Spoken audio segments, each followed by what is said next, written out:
2023 بەلایەتی زانکۆی چەرموو و بەڕێوەبەری کتێبخانەی زانکۆی چەرموو هاتووی بۆ کۆمەڵگەی پەروەردەیی مالیەت و دامەزراوەی کەریمی عەلەکە کە بەڕێز کات دکتۆر تەها خاوەندانیەکە بە سوپاسەوە زیاتر لە 150 کتێبی نوێیان پێمان بەخشیوە بۆ کتێبخانەی ناوەندی زانکۆی چەرموو نمونەی پیانەوەیەکان دکتۆر تەها زۆر بێت و بەڕاستی ڕۆڵێکی کاریگەری هەیە.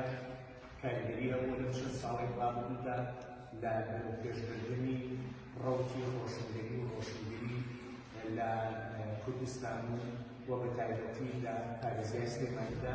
این بەلای سەرۆکایەتی زانکۆی چەرمووە زۆر سوپاسی بەڕێزیان دەکەم، هیوادارم نمونەیان زۆر بێت و بەردەوام بن لەم کارە جوانانە.